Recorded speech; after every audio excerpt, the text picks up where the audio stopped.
আমি এক মাসে বিজেপিতে কেউ কোথাও যোগদান করবে না। বিজেপির কোনো নেতা হতে পারেন, যত বড় নেতা হোক, কোনো সাংসদ হতে পারে, সেও যদি কারোর হাতে পতাকা দিয়ে থাকে কালকের পরে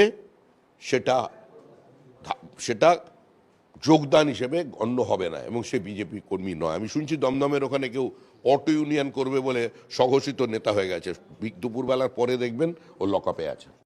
উনি তৃণমূলের বিডিও সভাপতি কানাইলাল দাস, উনি কালকে মিথ্যাচার ভাবে ব্রিগেডে গেছে। জানি না কারা ওনাকে বিজেপির পতাকা দিয়েছে, উচ্চতর নেতৃত্ব কেউ জানে না, প্লাস আমরা কেউ জানি না। সেই জন্য উনি আজকে সবার সামনে ক্ষমা চাইবেন। উনি কেন করেছেন? আমাদের বিজেপি একটা সাংগঠনিক দল, সেই দলে ওনার কোনোভাবে ঠাঁই নেই এবং উপর নেতৃত্ব পর্যন্ত বলেছে তৃণমূলের কাউকে নেওয়া হবে না। তা সত্ত্বেও উনি এই ভুল কাজটা করেছেন, তার জন্য উনি এখানে ক্ষমা চাইবেন। আর কেন গেছে, কি কারণে গেছে, কাদের হাত ধরে বিজেপি পতাকা নিয়েছেন, উনি সম্পূর্ণ জানাবেন।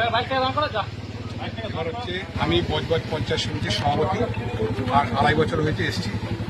আজকে তৃণমূল আসার পর ওদের বিকল্প কেউ ছিল না বলে সংরক্ষণ কোটায় এসছি, কোটায় আমার সভাপতি করতে বাধ্য হয়েছে ওরা।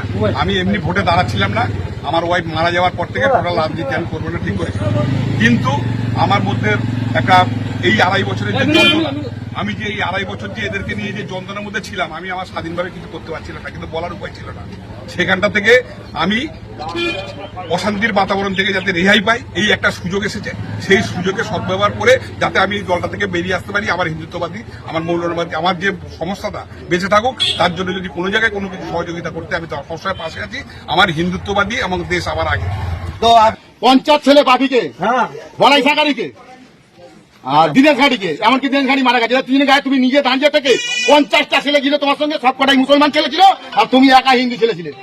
গিয়ে তাদেরকে নিয়ে গিয়ে তাদের ক্ষমতাকে, তুমি তোমার ক্ষমতা দেখি তাদেরকে মারধর করো। এটা কি হিন্দুত্ববাদী হয়েছিল?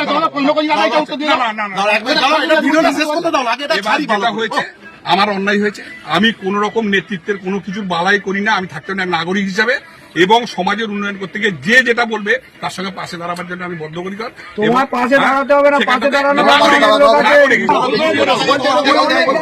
লোক আছে।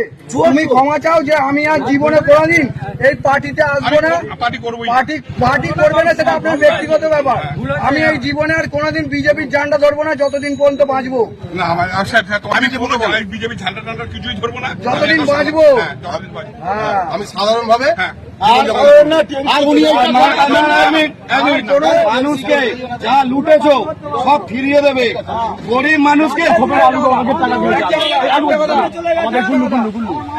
যেটা হচ্ছে আপনি যার কাছ থেকে